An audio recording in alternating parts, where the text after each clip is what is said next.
apakah benar Pak Jokowi itu dulu berkumis? Gimana buktiin itu gitu? Saya bingung juga. Katakan aja itu, sampaikan argumen Anda dan mereka ini sepertinya saya lihat makin lama kayak nggak punya argumen. Ternyata ya kasihan juga Mas Aiman ya, pemretnya Mbak Fitri ya, kasihan juga dia, jadi malu dia kan, bahwa yang katanya ijazah asli yang di-scan, dipaparkan di layar besar itu, ya ternyata kan tidak. Men-scan itu gini pengertiannya ya, saya punya kertas nih, saya masukin scanner, saya tutup scannernya, scan, itu scan. Kalau begini namanya foto. Iya betul. Sebenarnya saya nggak ada masalah dengan Bang Andi Aswan. Saya bermasalah dengan kata-katanya itu. Bukan masalah saya dengan Bang Andi. Ini saya tidak punya masalah dengan siapa-siapa di sini. Di sini masalah kita adalah mencari kebenaran tentang ijazah seseorang mantan presiden yang ijazahnya itu sudah dipakai 5 kali loh. Bisa ada kemungkinan orang lain diseret juga nih. Iya, saya nggak tahu. Kalau ketemu lagi, kalau ada orang ngasih tahu ke saya lagi, wah Bang, kemarin di sini juga ada. Ya oke, nggak apa-apa. Siap-siap aja gitu. Siap-siap aja tuh, siapa tuh yang dilaporin. Karena gini Bang, saya katakan ya, ke polisinya juga saya katakan hari itu, Pak, Bapak ini kan udah pangkatnya inilah, entah apalah waktu itu. Kayaknya balok 3 dia. Pak, kalau saya katakan Bapak di TV nasional, Anda polisi palsu, bagaimana? Iya benar. Pasti kan nggak terima. Atau Anda tentara palsu, atau apapun profesi yang kita katakan orang itu palsu, itu nggak, udah kelewatan lah. Kelewat batas, dan seharusnya kita fokus. Kita berbeda pandangan politik nih. Kita berbeda pandangan mengenai kasus ini nih. Menurut saya asli, menurut saya palsu. Itu aja.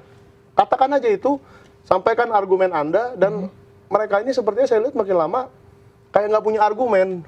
Kita kan punya banyak argumen nih, stempel segala macam. Nah, mereka mencoba kemarin dengan argumen stempel, ternyata ya kasihan juga Mas Aiman ya, pemretnya Mbak Fitri ya, kasihan juga dia, jadi malu dia kan, bahwa yang katanya ijazah asli yang di-scan, dipaparkan di layar besar itu, ya ternyata kan tidak.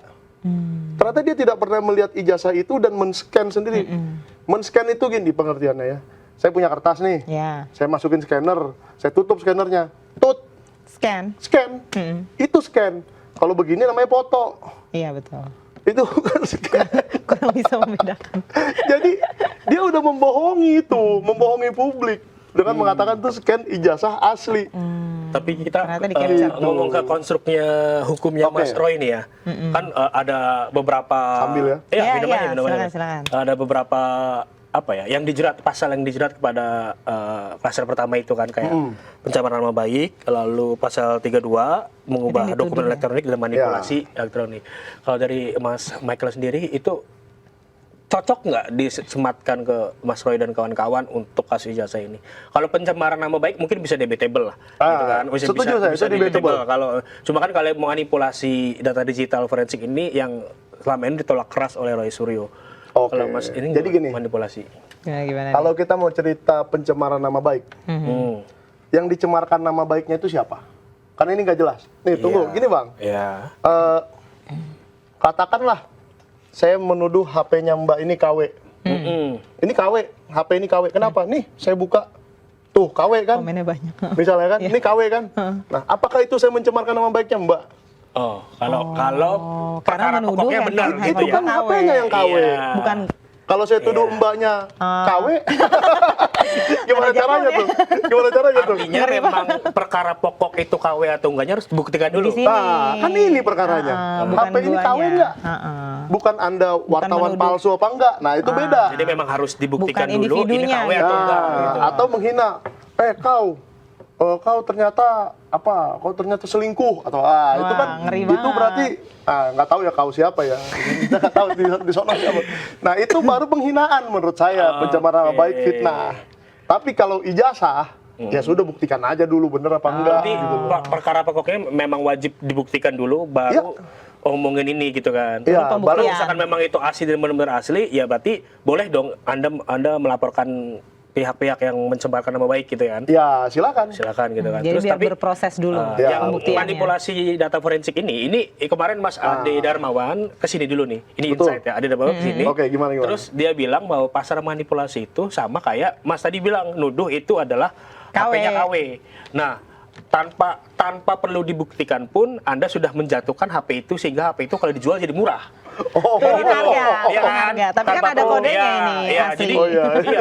Garansinya Anda- masih lagi. Iya, jadi Anda tuh udah menuduh itu KW sehingga harga jualan jadi jatuh. Turun kalau Oke. misalkan Fitri dijual walaupun Fitri punya ya Fitrinya apa handphonenya nih? bukan handphonenya. Kaget Punya banget. sertifikat segala macam, ini HP-nya asli gitu. Iya, Itu iya. udah turun duluan Fitri nilainya. dijual. Iya, oke. Nah, kayak gitu bahasanya. Oh. Jadi itu manipulasi persepsi kalau Mas kata Mas Menurunkan Ade. nilai ya. Enggak. Iya. Sebenarnya saya harus luruskan dikit nih. Bang Ade ini kan sebenarnya peradi ya, pengacara ya. Harusnya dia paham sekali Undang-Undang ITE 3235 Iya, itu. 3235. 3235 itu adalah mengedit, memanipulasi itu, manipulasi orang kan beda. Besok lu kasih gua 1 juta ya. Nah, itu memanipulasi orang. Tapi memanipulasi gambar itu yang tadinya gambarnya kotak jadi segitiga. Harus ada perubahan Di-crop. konkret gitu ya. Iya. Mengubah bentuk. Jadi gambar apa yang diubah oleh Roy Suryo? Oke. Oke. Nah, kalau Sehingga menjadikan itu yang tadi asli jadi palsu. Keduanya kan sehingga mengedit, memanipulasi Iya. gambar. Kan pasalnya simpel gitu. Dan kalau itu tidak bisa dibuktikan ya sudah buang aja pasalnya. Kan simpel aja toh. Kak. Kalau memang masalahnya 310 311 kayak saya kan laporin Bang Andi dan si yang satu lagi itu 310 311 saja. Iya.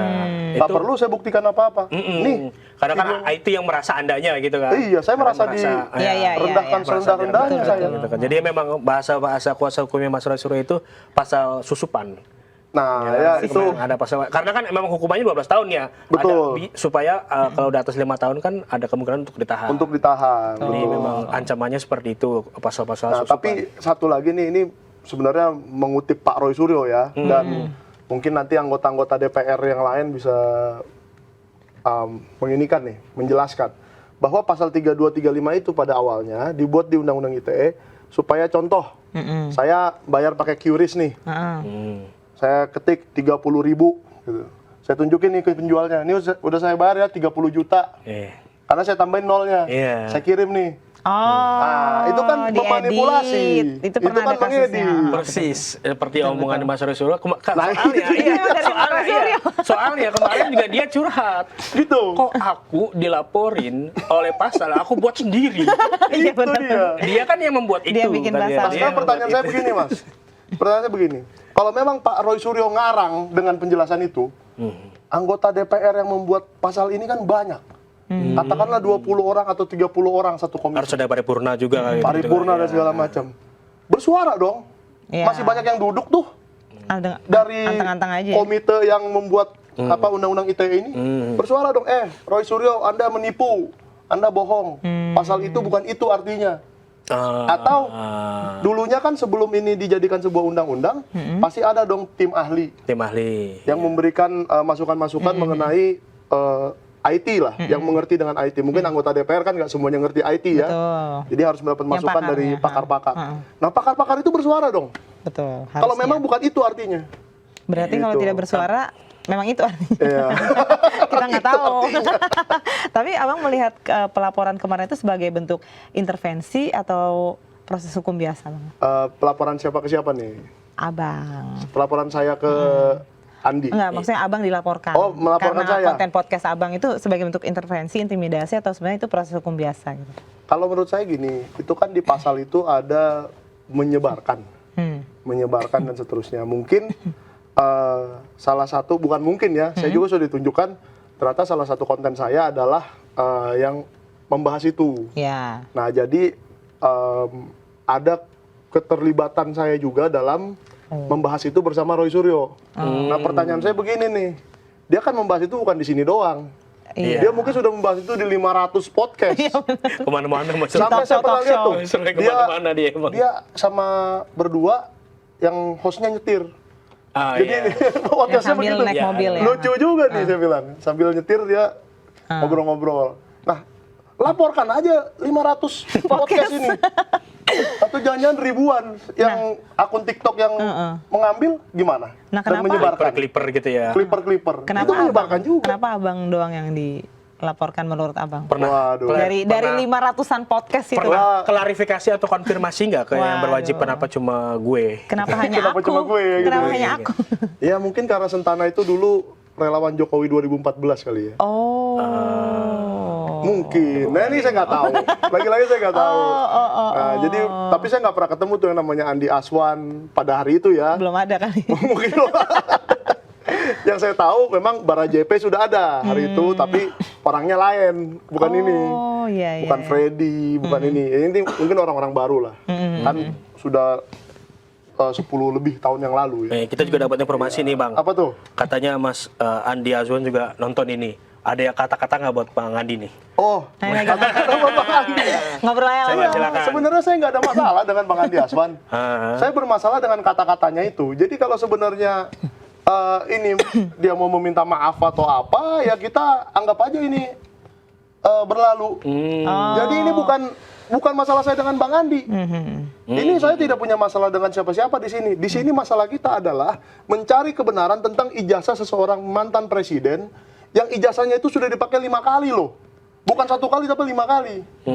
Oke lah kalau kita bilang Pak Maruf Amin cuma dipakai sekali ya kan. Ini 5 kali, 2 kali wali kota, 1 kali gubernur Jakarta, 2 kali presiden.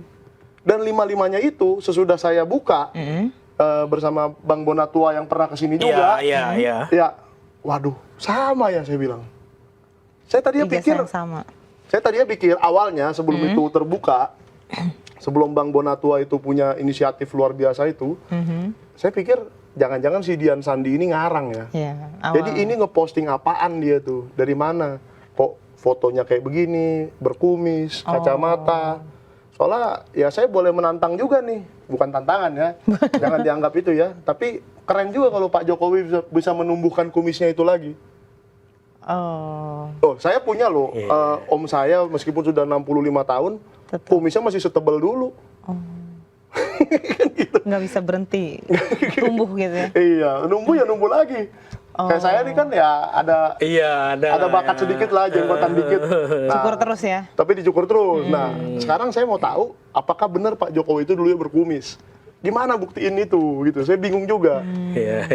Kan? Soalnya banyak juga foto-foto beliau di umur 20 sekianan, 30 sekian dan nggak berkumis.